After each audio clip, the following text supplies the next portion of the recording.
You know that moment when a friend is eyeing a full-frame DSLR and you can see the hesitation dash, do I really need this monster? Or am I just chasing specs? I've been in that spot more times than I'd like to admit, especially when the price tag starts to feel like a commitment.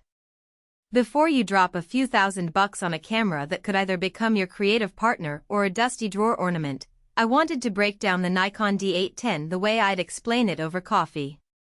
Link is in the description if you want to check the product details on Amazon. First off, the D810 isn't a beginner's toy. It's positioned squarely for serious hobbyists, wedding shooters, portrait pros, and anyone who needs that extra pixel push without stepping into the mirrorless arena just yet. The 36.3 megapixel fx format CMOS sensor gives you room to crop heavily and still retain fine detail, which is a real boon for landscape work where you might be printing 30-inch canvases or for studio portraiture where you want that silky smooth background blur without compromising subject sharpness. Because there's no optical low-pass filter, you get that razor-edge definition, but it also means you have to be careful with diffraction when you stop down past f/16, something I learned the hard way on a night sky shoot. Autofocus is where the D810 starts to feel like a workhorse. The 51-point AF system, bolstered by the 3D color matrix metering 3, gives you confidence on moving subjects. I tested it at a local track meet, panning across sprinters in the 100-meter dash. The AF locked onto the runners within a fraction of a second and tracked them cleanly through the finish line. If you're into sports or wildlife, that reliability will save you from missed shots. However, it's worth noting that the AF isn't the same hybrid phase detect you'll find on newer mirrorless bodies, so low-contrast subjects think a gray dove against an overcast sky can still hunt a bit before the focus settles.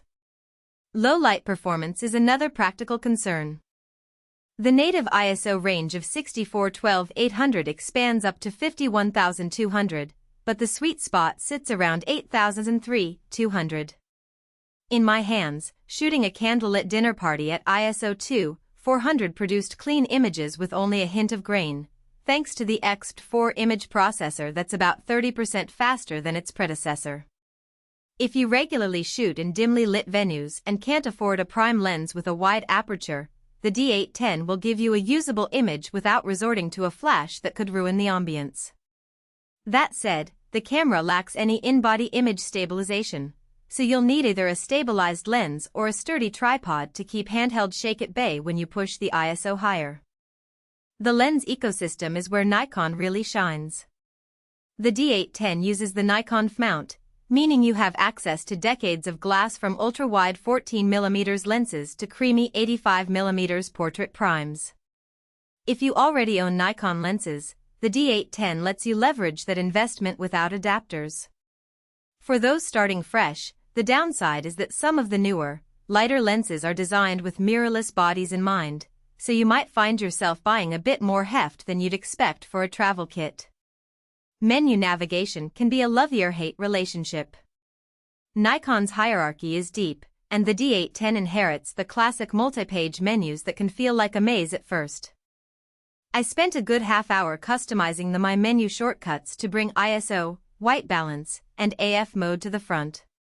Once set, the workflow becomes almost second nature, but if you're the type who wants a single tap, press and go interface, you'll need to invest that initial time. The good news is the camera remembers those custom settings, so the learning curve flattens quickly. Battery life is a practical metric that often gets overlooked until you're on location. The ENEL15 battery in the D810 gives you roughly 1,200 shots per charge when shooting JPEGs and a bit less with RAW. For a full-day wedding shoot, that means you'll likely need just one spare, something I appreciated when I was covering a ceremony that lasted 8 hours straight.